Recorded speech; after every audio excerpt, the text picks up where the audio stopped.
This is Thomas Miller back with a second video of waveform audio analysis of some of the scenes from the shooting in Las Vegas on October 1st. If you've not seen the first video, you might take a look at the link below and watch that, because you'll see a better context of why I'm doing this and the inquiry into simply wanting to discover the truth. Some of these scenes, especially the ones in the first video, created substantial enough doubt in my mind that there were multiple cadences going on at the same time. And by transforming these to waveform audio, you can take a better look at it and not only pick it apart, play it over and over and over again easily. And that's what we did in the first video. From that, some comments came asking about the three scenes that we're going to look at here. And I think there are some interesting findings that we can take a look at to further either dispel a second or third shooter or possibly create that doubt. The first scene is this. Now, I didn't do this in the first video. I'm going to do it in this series where we will watch the video footage and then go take a look at the waveform audio. This is from somebody, it's a guy who was stationed near the exit or the gate number 7. And if you remember from the scanner audios, there were early reports of shots being fired near gate 7. And perhaps this video and subsequent audio that we'll look at on the waveform might explain why they were saying shots were possibly fired near gate 7. There's a real interesting crowd reaction. Keep your eye up here in between the two well, it's not a Mandalay Tower, but right in here, this 1 o'clock or 2 o'clock position, because you'll see the crowd literally just start moving toward this guy before the first series of rapid fire begins during Jason Aldean's song. So watch this and then we'll take a look at the audio.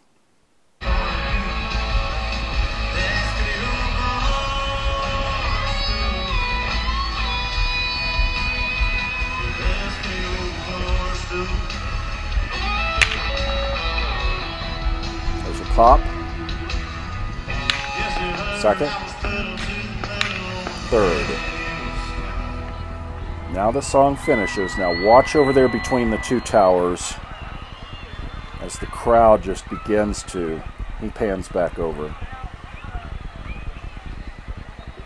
The crowd is spooked.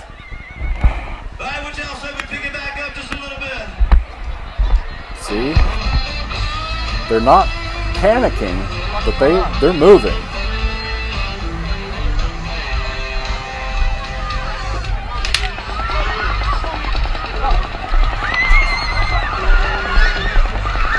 Let's take a look at the audio. And then, of course, we know what happens after that. You can see the pops right here. Now, that is an interesting... See, that to me is just, I don't know, it's like a crack. It's a pop. I thought of it as a slate for a film scene. It's just, I don't know. Those of you who are more weapons trained might say, oh, that's a 9mm pistol. I don't know. I'm not, as I said in the first video, I am not that expert. I'm just somebody who's pulling these audio tracks to take a better look at. It's the first one.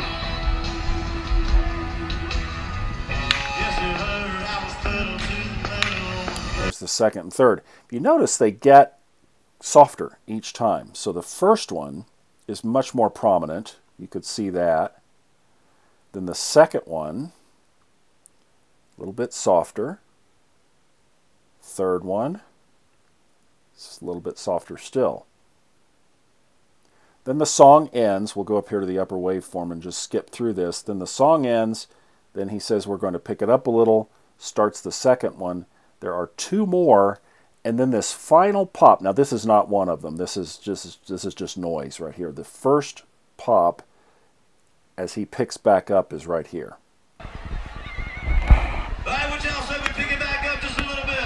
You see, those are two pretty close together. Now that crowd is starting to move toward us.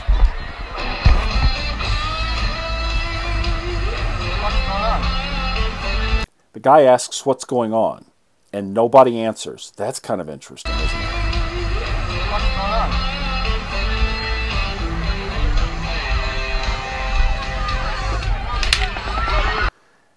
Now, I highlighted this little section right here because the, let's see, 1, 2, 3, 4, 5, 6th pop that we hear like this. And again, this one is more prominent, more like the first one. And see, I don't know if that's, he doesn't move, the camera doesn't move. He pans around some, but he doesn't move.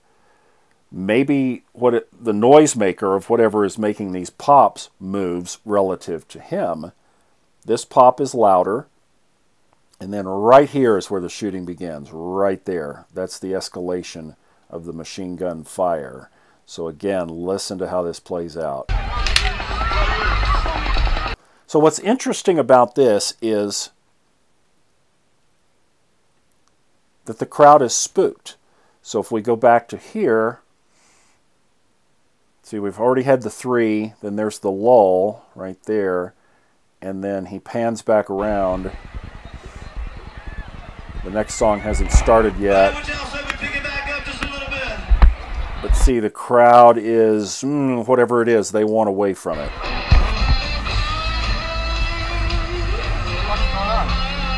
And now that very infamous riff that sets off the very unfortunate fire. So those of you who are more weapons trained might put in the comments below what you think those 3 are. Now let's take a look at the next one.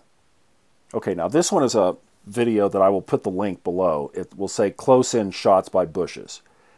You'll have to watch the whole thing to get the context of this. This is a guy and his girlfriend that are way up at the front. And when the shooting begins, he actually laughs at it. He thinks it's funny. And then they start to make their way back out away from the stage. So by now, they have pulled way back away from the stage. So they're at the back of the concert venue. I guess what would be on the north side, if I'm not mistaken. I think the stage was on the south side, and this would be on the north side. And they are kind of hunkered down by some bushes, and they're just watching. You'll see that if you watch the long video. It's only about 4.5 minutes long. But then some other gunfire begins. So watch this, and then we'll listen, and then we'll watch the waveform.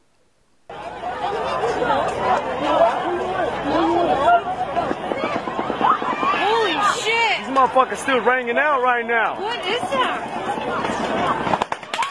Okay, babe, let's go. That's close. That's real close. Now, what's interesting is, again, if you watch the long video, you will have heard several of the bursts that came from the Mandalay Tower. As they are retreating, those bursts get fainter and fainter, and that's what you hear at the beginning.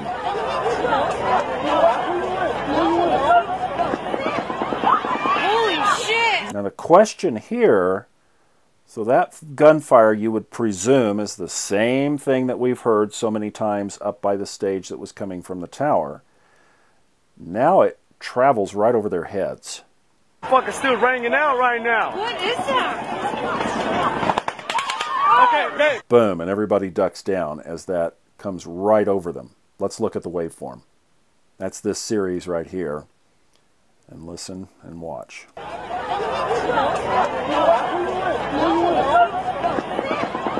Holy shit! Okay, now there's the visual, and remember from the first video that I did on this, that's that staccato pattern, boom, boom, boom, boom, boom, boom, boom, that we're hearing in the distance. But you notice the size of what we're dealing with here, and then they make their little comments, and then it starts back up again. Right now. What is that? All right, there it starts back up and comes right up over their heads. So the question here obviously is, did this originate from the Mandalay and the guy was swinging the gun around? all the way to the back of the venue that it got that loud? Or did this come from another location? Did this come from the street? Did it come from a gate? Did it come from one of the other hotels or towers nearby? This is a question, again, that those of you with more weapons experience, I would appreciate some comments below to help us understand this. This is the, again, look at this. In fact, let me do this. Let's just make an edit point right here and take this little section out so that we're looking at the first sound. Take their comments out. Here's where it picks back up. This is, from the video, seems pretty far away. And this is the next one. Boom, boom, boom, boom, boom, boom. And look, you can even see on the waveform how it just ramps up and comes right up over them. So the question is, did that originate from the same place that this originated from? Pretty sure that this was from the tower. Where did this come from? Where did this start right here? Here is a third scene that some people have been asking about. Could this security guard have been a potential shooter? Let's watch the scene through and then we'll pick it apart.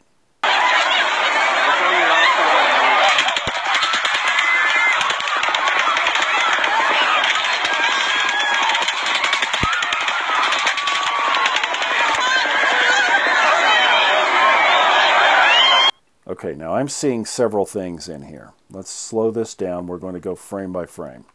First of all, there's a spotlight, flashlight, something, some kind of source of light coming across from right to left.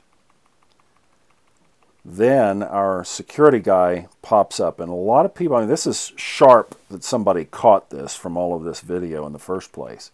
But notice that he's bringing something up, and obviously that looks like the butt of a gun under his armpit. And he cradles it like a shooter would. He hunches his head down like he was looking through the sights. He kneels down, and we only get a couple of frames. Now a light starts to come across. Now that same flashlight looks to me like is just coming back around the other direction. That has an oval shape to it. That doesn't seem to have... Now somebody could say, if that was a gunshot right there, would the barrel of the gun, would the flash coming out of the barrel of the gun have created that kind of reflection to the left only and not to the right, not straight ahead? And you can even see it up here, right here, on another person right there. Let's just continue on here. That's 4 more frames. 5, 6, 7, 8. And then this camera person, the person holding this phone, obviously got spooked by the gunfire. And we lose the visibility of it. Let's play it through again.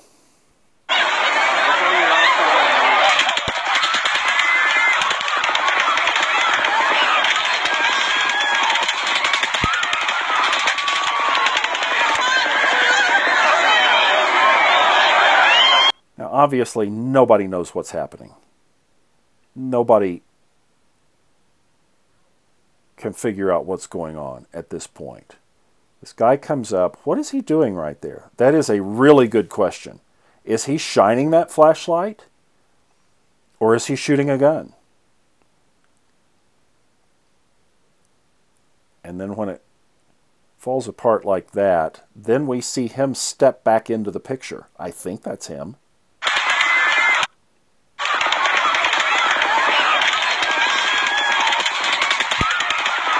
Now, are these people injured? Again, we don't know that. Did he just shoot them?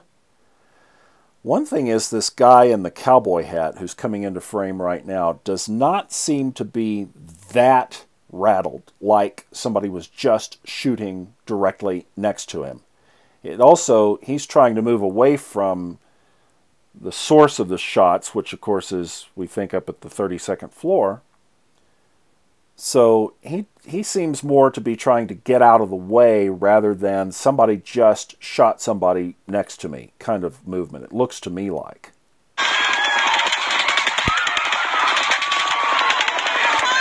And then the security guard steps into the shot, and you saw him stand up right there.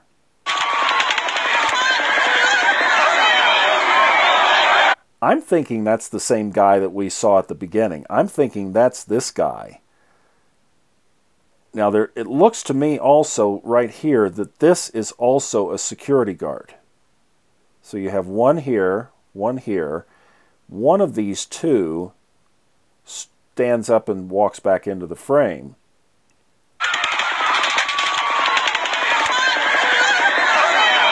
Now, this guy doesn't have anything in his hands. Let's look at the waveform. The waveform on this doesn't tell us much because there's so much noise going on around it, but just listen through it as what we just saw.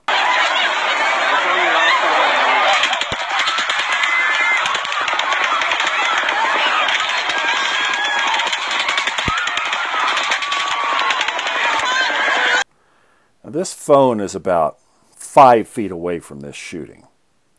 And one of the reasons that I don't think that that guy was shooting is because of what I showed in the first video. This is the audio from the taxi cab driver who was parked below the 32nd floor nest. And listen to what she heard from that point. So she's 300 feet or so away, and she heard this. All right? This cell phone is 5 feet away, and it hears this.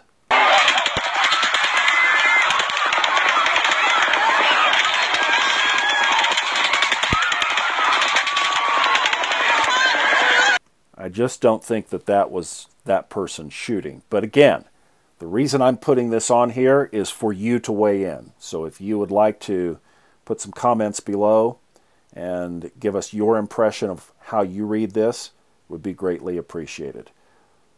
The whole purpose of this is to seek the truth. We pray our hearts go out to these dear, dear families who've lost these loved ones, and we really do hope that in the end the truth prevails. God bless America.